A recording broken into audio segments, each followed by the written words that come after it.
Refleksi keberlanjutan dalam tradisi wastra perempuan Baduy. Tradisi wastra perempuan Baduy adalah kebiasaan dalam membuat produk sandang, kain, pakaian yang dilakukan oleh perempuan masyarakat Baduy. Mengapa disebut sebagai tradisi perempuan? Karena menenun dan menjahit dalam masyarakat Baduy hanya boleh dilakukan oleh perempuan. Menurut suluk Rawan Ngantih, menenun adalah pekerjaan perempuan. Suluk adalah karya sastra bernilai tinggi dalam bahasa Jawa yang ditembangkan oleh para dalang sebagai sarana pendidikan pada berbagai kesempatan dan upacara.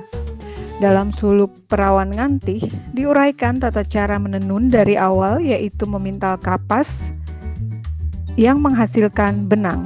Kepercayaan ini didasari pada legenda masyarakat Jawa Barat tentang asal mula alat tenun. Dikisahkan bahwa Nyi Pohaci, Sang Hyang Sri dari daerah Parahyangan atau bumi para dewa di Jawa Barat, menjadikan tubuhnya sebagai alat tenun. Menurut cerita, tulang rusuknya dijadikan sisir atau suri dan kedua pahanya dijadikan penyangga penggulung benang lungsi yang dinamakan hapit. Menurut Kepala Desa Kanekes, mengatakan bahwa ratusan tahun yang lalu sebelum masa kolonial, masyarakat Baduy sudah membuat pakaian sendiri terbuat dari daun pelah, yakni bahan serat alami dari daun tumbuhan yang mirip salak yang biasanya tumbuh di hutan. Teksturnya lebih kaku dan kasar bila dibandingkan dengan kain yang terbuat dari serat kapas. Setelah mereka mulai mengenal dan menanam kapas, masyarakat Baduy luar mulai meninggalkan serat pelah dan menggantinya dengan kapas. Pada awalnya, orang Baduy menanam dan memintal kapasnya sendiri. Namun seiring berjalannya waktu, mereka mulai membeli benang kapas yang sudah jadi di wilayah barat Gunung Bulut.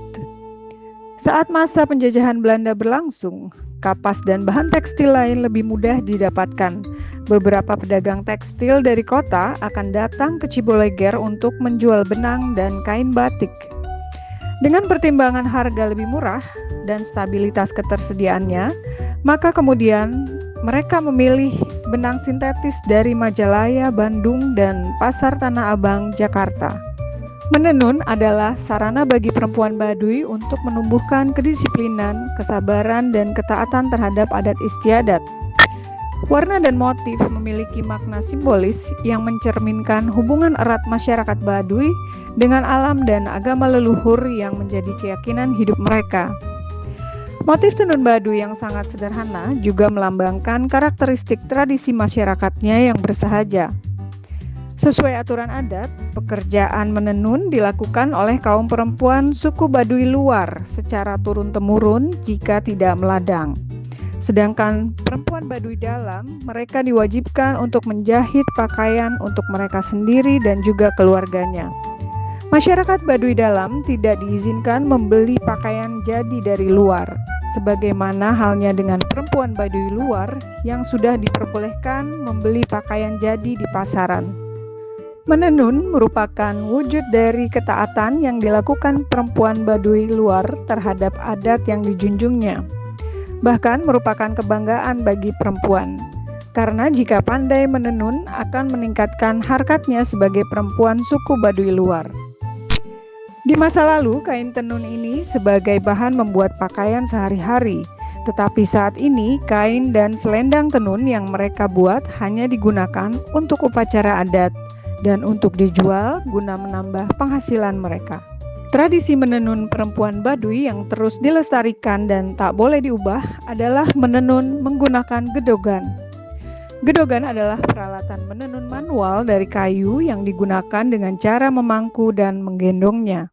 Sesuai aturan adat, kain tenun untuk pakaian yang digunakan oleh suku Baduy dalam hanya warna putih polos dan hitam polos atau tenun aros. Tenun aros adalah tenun hitam bercorak garis putih untuk celana dan sarung laki-laki. Warna hitam mempunyai makna bahwa asal mula dunia ini adalah buana, yakni alam sebelum adanya cahaya.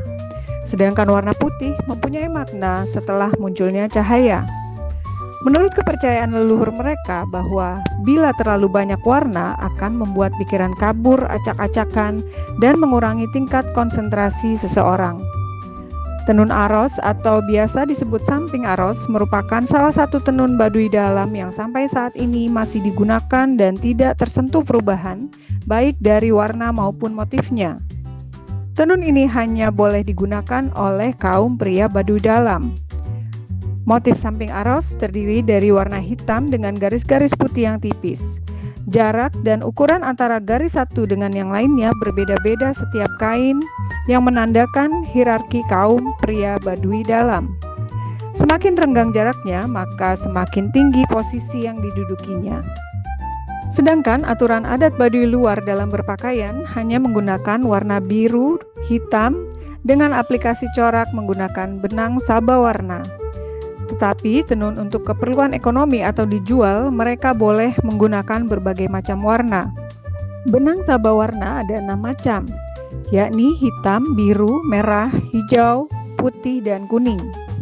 Hideng atau hitam dikaitkan dengan peralatan memasak mereka yang masih menggunakan tungku dengan kayu sebagai bahan bakarnya. Bodas atau putih menggambarkan kesucian, sedangkan berem atau merah menggambarkan keberanian mempertahankan cara dan gaya hidup mereka. Koneng atau kuning menggambarkan kunyit yang pada masa lalu sering dibuat sebagai pewarna alami dalam membuat tenun Baduy. Sedangkan hejo atau hijau adalah simbol keadaan pemukiman suku Baduy yang hijau dan terjaga kelestariannya. Adu mancung adalah tenun berbentuk selendang yang motifnya hanya berada di kedua ujungnya saja. Tenun ini biasanya digunakan oleh pria Baduy di acara adat seperti pernikahan dan upacara menanam padi. Di acara lamaran, kain ini merupakan salah satu motif tenun yang harus diberikan oleh calon mempelai wanita kepada mempelai pria sebagai syarat wajib mahar pernikahan. Sementara calon mempelai pria akan memberikan seperangkat alat dapur. Bentuk segitiga yang ujungnya saling bertemu bermakna harapan agar kedua mempelai dapat bersatu dalam ikatan rumah tangga yang damai dan langgeng.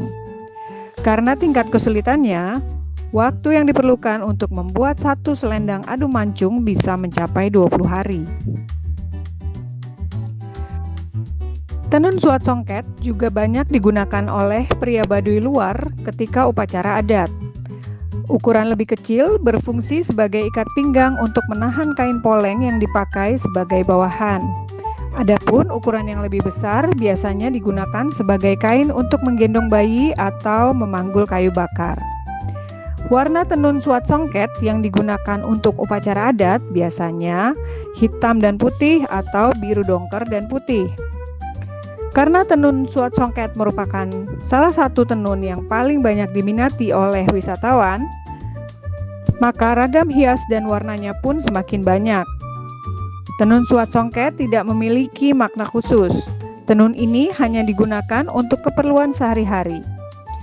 Penggunaannya pun dibuat secara universal, baik pria maupun wanita bisa menggunakan kain ini.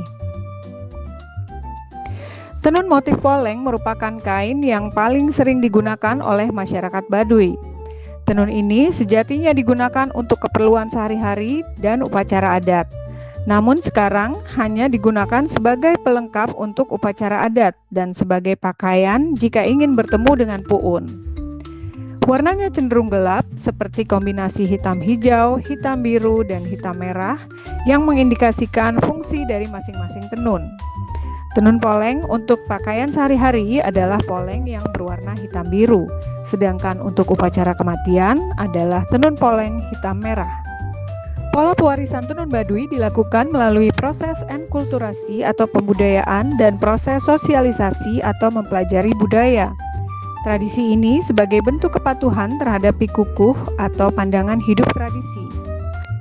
Setiap orang tua mewariskan nilai, keterampilan, keyakinan motif budaya, dan sebagainya kepada anak cucu biologis mereka. Proses transmisi tenun masyarakat Baduy sudah dimulai sejak usia dini yang diistilahkan sebagai titinunan. Mereka sudah belajar menenun dengan teman sebayanya di sosompang atau teras rumah. Alat yang mereka gunakan hanya 5 buah bilah bambu. 2 bilah digunakan sebagai cancangan yang diselipkan di bilik sosompang, 1 bilah sebagai totogan yang diselipkan di antara 2 bilah cancangan yang berfungsi untuk mengikatkan ujung benang lungsi. 1 bilah lagi sebagai ketek untuk mengencangkan anyaman, dan 1 buah lagi sebagai hapit untuk mengikatkan ujung benang lungsi dan dikaitkan ke ujung celana mereka. Dari titinunan ini mereka berkembang ke tahap ninun, kemudian ke proses pengolahan benang dan mihane. Namun beberapa dekade belakangan proses ini sudah tidak dilakukan lagi karena benang sudah membeli jadi di pasaran. Ketika berusia 10 tahun ke atas, mereka belajar dari orang dewasa dengan cara berkumpul dan belajar menenun di rumah singgah yang dipimpin oleh pu'un atau ketua adat. Setiap 3 bulan sekali, pu'un memberi ceramah atau penyuluhan tradisi menenun kepada mereka agar memperkuat landasan filosofis mereka dalam menenun. Selain menenun, tradisi perempuan Baduy yang terus dilestarikan adalah tradisi menjahit manual atau tisik. Perempuan Baduy dalam maupun Baduy luar wajib belajar menjahit mulai usia 10 tahun. Sesuai ketentuan pikukuh adat, bahan untuk membuat pakaian sehari-hari masyarakat Baduy dalam tidak membuat sendiri lagi, melainkan membeli bahan tenun dari Baduy luar atau bahkan membeli kain jadi dan benang sintetis di pasar Ciboleger. Tetapi mereka tetap dilarang membeli pakaian jadi. Perempuan Baduy dalam diwajibkan memiliki keterampilan menjahit agar bisa membuat pakaian untuk dirinya sendiri dan juga untuk keluarganya. Hingga hari ini masyarakat Baduy dalam tetap menggunakan pakaian yang dibuat sendiri oleh para perempuan di sana. Sesuai ketentuan pikukuh, pakaian yang mereka buat harus polos tanpa menggunakan kancing atau ornamen apapun selain benang. Untuk perempuan Baduy luar, meskipun berpakaian mereka diperbolehkan membeli pakaian jadi di pasaran luar, namun tetap dengan syarat harus berwarna gelap, hitam atau biru tua, tanpa ornamen kecuali kancing masih diperbolehkan. Sustainability atau keberlangsungan dipahami sebagai kualitas cara berpikir yang menciptakan dan memelihara harmonisasi antara manusia dan alam dalam usaha pemenuhan berbagai kebutuhan manusia itu sendiri dari generasi ke generasi. Cara berpikir sustainability disebut triple bottom line, di mana kita tidak hanya mempertimbangkan manfaat finansial dan implikasi sosial dari setiap tindakan, tetapi juga termasuk mempertimbangkan dampaknya terhadap lingkungan. Konsep tenun merujuk pada pengertian memintal bahan-bahan tertentu yang dapat dibuat menjadi benang, yang kemudian dibuat kain atau sarung dengan menggunakan teknik dan alat tertentu. Refleksi keberlangsungan tenun wastra Baduy dapat ditemukan dari keseluruhan proses tradisi yang mereka lakukan. Berbeda dari mesin tenun industri garmen modern, Gedogan merupakan refleksi sustainability dari kegiatan garmen masyarakat Baduy yang tentu saja berasal dari kayu, yang tak perlu bahan bakar sehingga bebas emisi dan long time usage. Begitu pula konsep jahit tisik. Konsep sustainability sangat terasa dari bagaimana pakaian dibuat dengan proses yang sangat personal, sesuai dengan kebutuhan, dan long time usage sehingga dapat meminimalisir sampah sandang. Dalam turunan tradisi menenun dan menjahit ini ada pengetahuan, perilaku, budaya menenun sehingga terjadi keberlangsungan atau sustainable. Tradisi budaya, pengetahuan budaya, hasil praktek budaya yang berlangsung secara turun-temurun pada seni menenun dan menjahit di Baduy telah menghasilkan lingkaran kesinambungan dari tradisi wastra perempuan Baduy yang dimulai dari proses pembuatannya hingga penggunaan hasilnya.